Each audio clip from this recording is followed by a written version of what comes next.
So today we will discuss about the suctioning procedure in patient. Suctioning procedure in patient. Suctioning म्हणजे काय? Okay.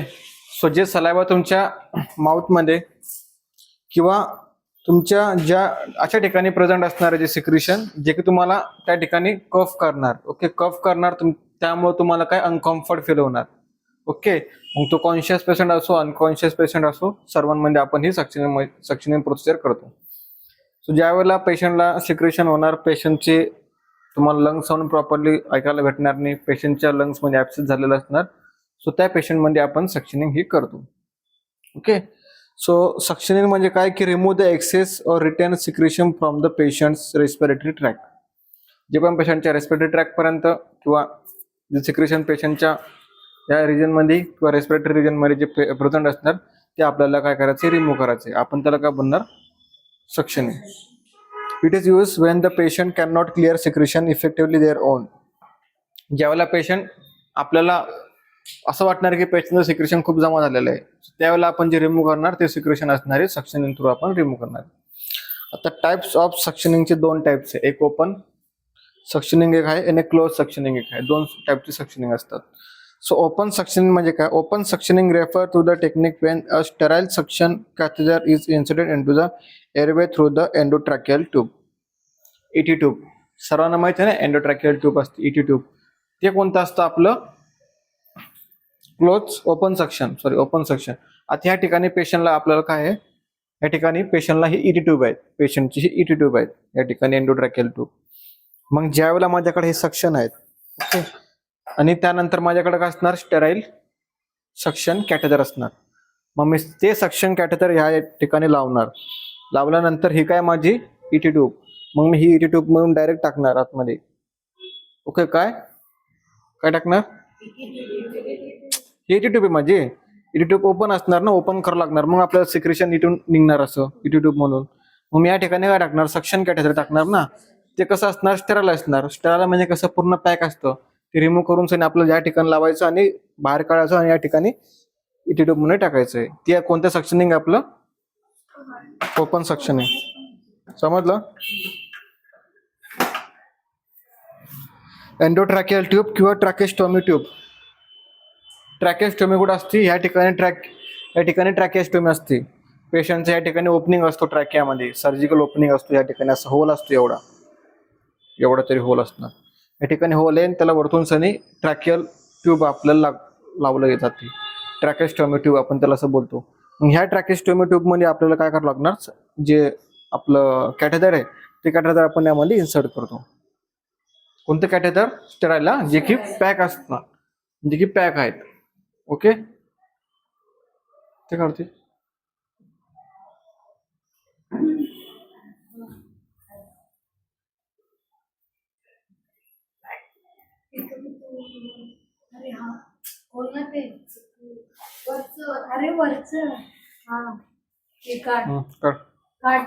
काढ.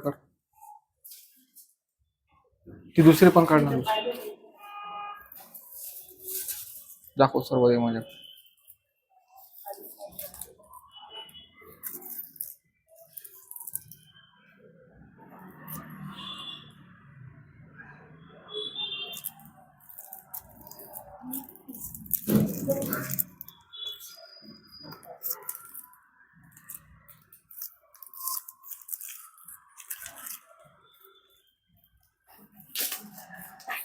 आता ह्या ठिकाणी आपला हा काय स्टेराइल असणार ना असं. मग आता मी स्टेराइलला कसं रिमूव्ह करणार, असं माझ्या हातामध्ये काय असणार, ग्लोव्ज.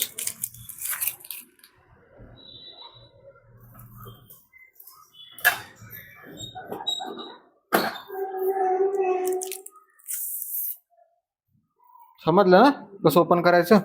त्यानंतर आता ही माझी ईटी ट्यूब आहे, ही काय माझी ईटी ट्यूब म्हणून तुम्हाला असं टाकायचं आहे, खर खर खर खर इकडे सक्शन मशीन मध्येच आवाज येईल. ओके, सो हे कुठपर्यंत टाकायचं, हे आपल्याला जास्त डीप मध्ये प्रेशर द्यायचं नाही, कारण की काय होणार, पेशंटच्या इकडे इंजुरी होऊ शकते. ज्यावेळेला मी असं माझ्या माउथ मध्ये टाकणार ना, सिक्रेशन पूर्ण त्यामध्ये येणार यामधून. मग मला काय करावं लागेल की नॉर्मल एनएस पण घ्यावं लागेल सोबत. एनएसची बॉटल असते, एनएसच्या बॉटलमध्ये मग थोडंसं प्रेशर त्यामध्ये टाकायचं, कारण की ह्या ठिकाणी सिक्रेशन जमा व्हायला नको. या ट्यूबमध्ये. मग सगळं सिक्रेशन रिमूव्ह होणार, डायरेक्टली कुठे जाणार ह्या हिच्यामध्ये कंटेनरमध्ये.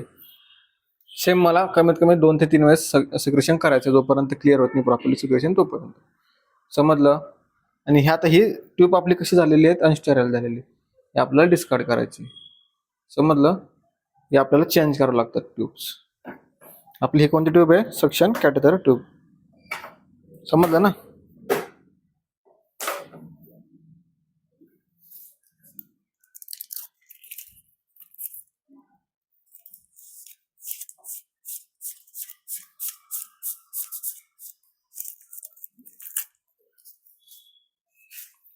आता ही कोणती टेक्निक होती आपली, ओपन सक्शनिंग. ओपन सक्शनिंग आपण कुठे कुठे करतो, ज्या ठिकाणी इटे ट्यूब असेल, ट्रॅकेस्टोमी ट्यूब असेल, त्या ठिकाणी आपण ओपन सक्शनिंग ही करतो. आता या ठिकाणी बघा खूप साऱ्या टाईपचे तुम्हाला दिसतील का, आपलं कॅथेटर, सक्शन कॅथेटर, त्यांचा कलर कोड असतो आणि त्यांचा गॉज असतो, किती गॉजचा आहे. ओके. सो आता आपण कोणता बघितला, ब्ल्यू कलरचा. ब्ल्यू कलरची साईज किती आहे, 8 इन FG. ओके. त्यानंतर त्याची 8 साईज आहे. ओके. फ्लिप टू कंट्रोल, त्याला फ्लिप असतं वरतून कंट्रोल करण्यासाठी. ओके. जे डायरेक्ट अटॅच करण्यासाठी फ्लिप असते ना, ते कंट्रोल करण्यासाठी. आता या ठिकाणी खूप सारे कलरचे तुम्हाला कॅथेटर दिसणार, कलर कोडिंगनुसार त्यांची साईज पण तुम्हाला दिसणार आणि ते तुम्हाला त्या ठिकाणी यूज करू शकता. समजलं? खूप सारे टाईपचे असतात, ब्ल्यू कलरचा असतो, ग्रे कलरचा असतो, रेड कलरचा असतो, पिंक कलरचा असतो, येलो कलरचा असतो, व्हायोलेट कलरचा. हां, एज प्रमाणे पण. आणि सक्शन कॅथेटर आपण त्यामध्ये टिप कंट्रोल असतो ना, टिप कंट्रोल. आता हा कसा आहे, आपला ही ओल्ड मशीन आहे, ही यूज करत नाही आपण. आपल्याकडे सक्शन कंटेनर असतो एक सेपरेट सप्लाय करण्यासाठी प्रेशर. ओके. येलो कलरचा असतो तो एवढा. ओके. तो आपण त्या ठिकाणी यूज करतो, हे यूज करत नाही आपण मशीन. ही कुठे यूज करतो, एखाद्या वेळेस वॉर्डमध्ये पेशंट असेल त्यावेळेला आपण रेअरली यूज करतो ही मशीन. ही मशीन पण आता कमी यूज करतो आपण, जास्त यूज करत नाही. आपल्याला डायरेक्टली प्रेशर भेटते त्या ठिकाणी, ओटीमध्ये असावं किंवा आपल्याला आयसीयूमध्ये असावं, आपल्याला त्या ठिकाणी प्रॉपरली प्रेशर भेटते, म्हणून आपण ही मशीन यूज करत नाही. त्या ठिकाणी कसं फ्लिप असतं वरतून, कंटेनरला प्रेशर अप्लाय करण्यासाठी करू शकतो. अप्लाय करायची, काढायची, अप्लाय करायची, काढायची. जास्त वेळ आपण मिनिमम आपण किती मिनिट, किती सेकंडपर्यंत पेशंटच्या माउथमध्ये ठेवू शकतो सक्शन कॅथेटर, 10 सेकंडपर्यंत आपल्याला फक्त अप्लाय करायची. 10 सेकंड असे वाटले की आपल्याला 10 सेकंड झाले, रिमूव्ह करायची, एनएसमेंट टाकायचं, थोडंसं त्याला रिफ्रेश करायचं, परत पेशंटच्या माउथमध्ये टाकायचं 10 सेकंडसाठी. समजलं? चाइल्ड असो, न्यूबॉर्न असो, ॲडल्ट असो, त्यांच्यामध्ये सगळ्यांमध्ये 10 सेकंड कॉमन आहे. 10 सेकंडपर्यंत आपण अप्लाय करू शकतो. आता हे तुम्हाला या ठिकाणी त्याच्या प्रत्येकाची साईज डिफरंट आहे, कलर कोडिंग पण डिफरंट आहे. सो रेअरली कोणते यूज करतात, जसं की हा ब्ल्यू कलरचा आहे, ग्रीन कलरचा एक आहे आणि एक व्हाईट कलरचा एक आहे. रेअरली तेच यूज करतात, जास्त कोणते यूज करत नाही, कारण की फ्लिप कंट्रोलर तेच आहेत, त्याला वरतून फ्लिप असते कंट्रोल करण्यासाठी, ते आपण त्या ठिकाणी यूज करतो. समजलं? बघा या ठिकाणी बघा, ही मशीन असते सक्शन मशीन, ज्या ठिकाणी तुम्हाला प्रेशर सुद्धा अप्लाय होऊ शकतो. ओके. सो ही मशीन आपण त्या ठिकाणी यूज करतो. यामध्ये एक कंटेनर म्हणजे काय होणार, तुमचं सगळं सिक्रेशन जमा होतं पेशंटचं, आणि आपल्याला ते सिक्रेशन रिमूव्ह करायचं आहे आणि मेजर करायचं आहे किती ml पर्यंत सिक्रेशन झालेले आहे. आपण नाही काढणार, मामा मावशी काढतात, आपल्याला काढायची गरज नसते. आपल्याला फक्त काय करायचं, हे जे आपलं काम आहे तेच करायचं हॉस्पिटलमध्ये. मामा मावशीचं काम करायचं नाही, डायरेक्टली सांगायचं माझं काम नाही. समजलं? आता ही वॉल माउंटेड सक्शन मशीन असते, म्हणजे वॉल माउंटेड म्हणजे कशी, वॉलला अटॅच असते. वॉल माहिती आहे सगळ्यांना, वॉल म्हणजे काय, वॉलला अटॅच असते, त्याला त्या ठिकाणी प्रेशर असणार. ओके. आता या ठिकाणी प्रेशर असतं, त्याचे प्रेशर तुम्हाला सेट करावं लागतं, किती प्रेशरपर्यंत आपल्याला सक्शन द्यायचं आहे पेशंटला. ओके. त्या ठिकाणी तुम्हाला प्रेशरची पण साईज सांगतो, किती नॉर्मल प्रेशर असणार आहे ते पण तुम्हाला मी या ठिकाणी सांगणार आहे. ओके. आता ही पोर्टेबल सक्शन मशीन सगळ्यांना माहिती आहे बघा, ही मशीन. समजलं? आता काही की पॉइंट आहे प्रोसिजरचे. The catheter is introduce through the ETT और the tracheostomy tube. ET tube असेल किंवा ट्रॅकेस्टोमी मध्ये आपण ती टाकतो, त्याला आपण काय बोलतो, कीवर्ड दिलेलं त्याने, की पॉइंट दिलेलं फॉर द कॅथेटरसाठी. त्यानंतर आहे बघा, it's remove after the suction to be clean or discard. आपण क्लीन करायचे येते किंवा डिस्कार्ड करायचे. समजलं? Typically involve disposable sterile gloves and a sterile suction catheter of each suctioning procedure. सगळ्यांना माहिती आहे ना आपल्याला काय करायचं आहे माहिती आहे का? ओके, सक्शन जे आम्हाला करायचे असतात ना,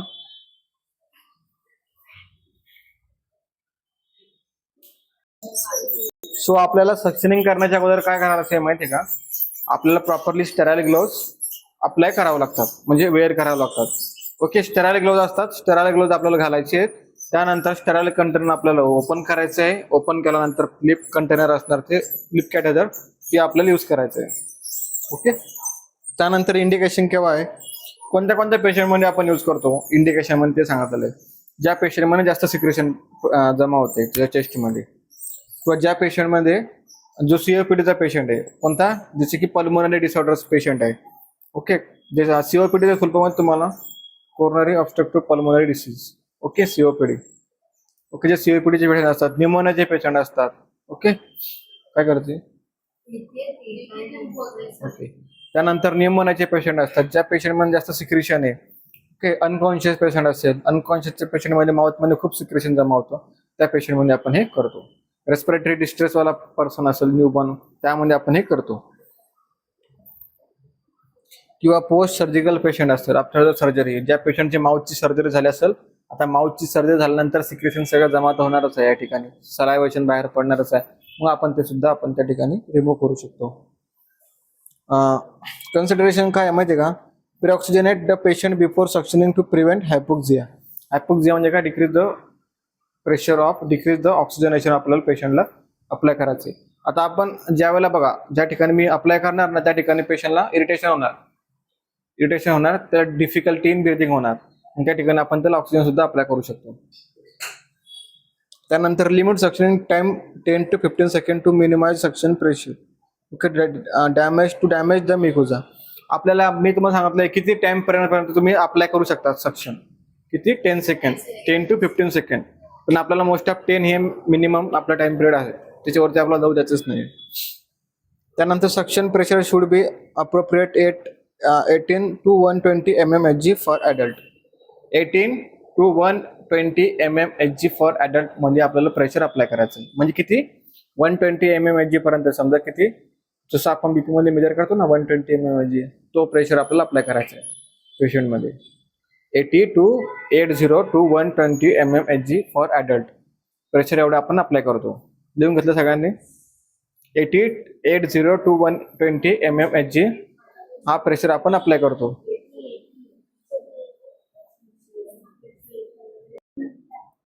त्यानंतर बघा किती mmHg पर्यंत आपण देतो?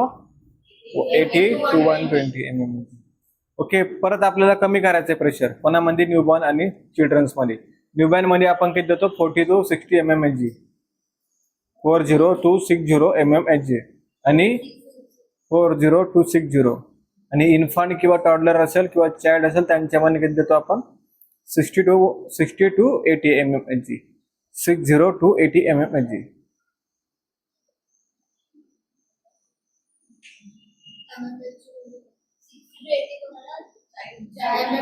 चाइल्ड मध्ये, एक मिनिट थांबा, चाइल्ड मध्ये किती आहे? 60 to 80, आणि न्यूबॉर्न मध्ये 40 to 60. Assess patient for any adverse reactions such as hypoxemia, bradycardia or trauma to airway. म्हणजे काय?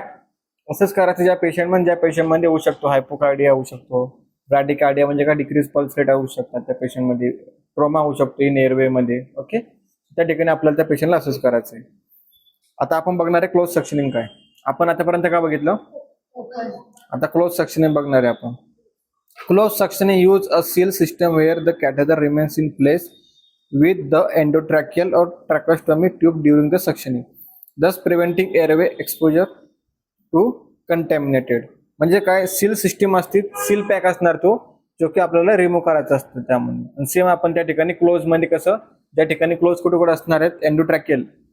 एंडोट्रॅकियल ट्यूब क्लोज म्हणूनच करायची आपल्याला, आणि एक असतो ट्रॅकेस्टॉमी ड्युरिंग द सक्शनिंग. समजलं?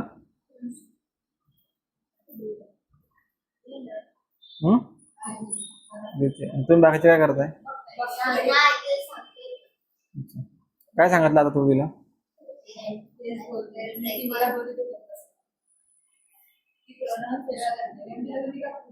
काय झालं? एंडोट्रॅकियल ट्यूब, एटी ट्यूब ना, एंडोट्रॅकियल या ठिकाणी असते ट्यूब, अशी डायरेक्टली टाकतो. आणि ट्रॅकेस्टोमी डायरेक्ट या ठिकाणी टाकतो आपण, डायरेक्ट ओपन करून हे इथला पार्ट, ट्रॅकियल पार्ट तुमचा ते पण करतात. ट्रॅकिया असतो ना तुमचा, ट्रॅकिया म्हणजे ओपनिंग करतात, सर्जिकल रिमूव्ह करतात त्या ठिकाणी. हा, या ठिकाणी पेशंटला ट्यूब असते, पेशंटला या ठिकाणी सुचर करतात. ज्या वेळेला पेशंटला ट्रॅकियल इंजुरी झाली असेल, ओके, ज्या वेळेला पेशंटला higher severe of respiratory tract infection झालं असेल त्यावेळेला करतात.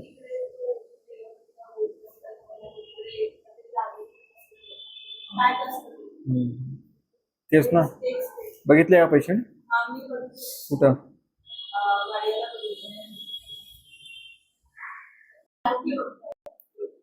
बघा या ठिकाणी,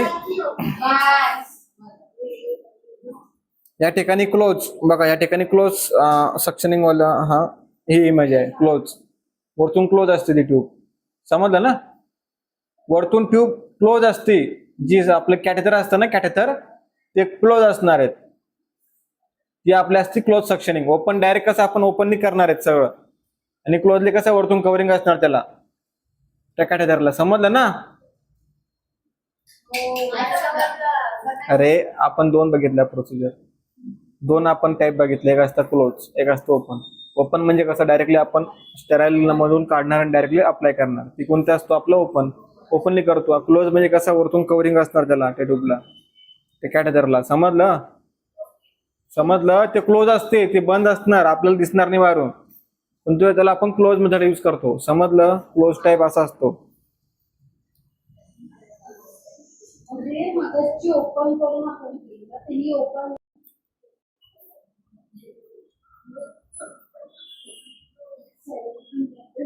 तर मग आता हे आपल्याकडे क्लोज सक्शनिंग असते. सो क्लोज सक्शनिंग मध्ये पेशंटला एज्युकेट करायचे, पेशंटच्या फॅमिलीला, पेशंटची सेफ्टी आपल्याला प्रॉपरली मेंटेन ठेवायची. पेशंटला फ्लूइड सुद्धा आपण अप्लाय करू शकतो. त्यानंतर बघा या ठिकाणी नेम इनलिस्ट केलेले प्रॉपरली, पेशंटचं सलाईन पोर्ट कुठं असतो, बॅक कॅथेटर कुठं असतो, विंडो कुठं असतो, ओके, ट्रॅकेल पॉट कुठं असतो, सक्शनिंग ट्रिपिंग कुठे असते. त्यानंतर कॅथेटर कलर कोडिंग आपल्याला त्या ठिकाणी असणार की आपण किती इन्सर्ट करणार in to the patient, mouth असेल, पेशंटच्या ट्रॅकेल ट्यूबमध्ये असेल किंवा पेशंटच्या एडी ट्यूबमध्ये असेल. सो या ठिकाणी आपल्याला मेजरिंग दिलेलं असते कलर कोडिंगनुसार, 11, 12, 13, 14, लाईक ग्रीन, रेड, येलो और ब्ल्यू. त्यानंतर आहे इंडिकेशन्स ऑफ क्लोज सक्शनिंग, जे पेशंट मेकॅनिकल व्हेंटिलेटरवर असेल किंवा ट्रॅकेस्टोमी ट्यूबवर असेल. So frequently use for the patient as pressure will be applied and oxygen will be applied. So critically ill patient like the positive pressure ventilation will be applied for the risk of contaminations of the airway. Then after that the consideration follow for the sterile and the maintain according to the manufacturer instruction. So sterility will be follow and the catheter will be discontinued and the replace after the procedure of the suctioning. So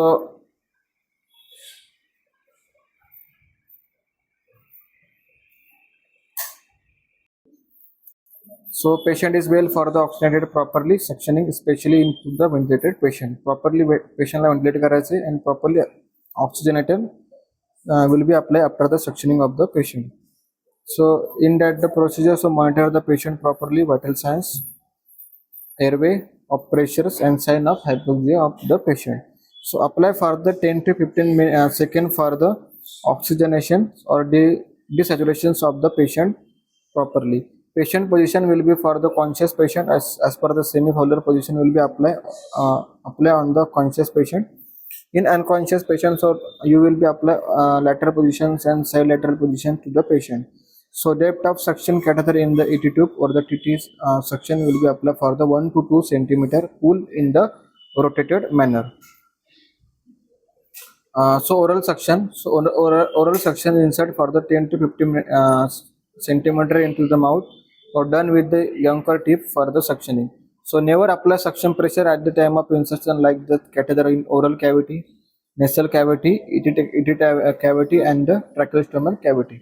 So as per our procedure will be finished. So in that the procedure you have any doubt, Please ask me. So thank you so much for everyone.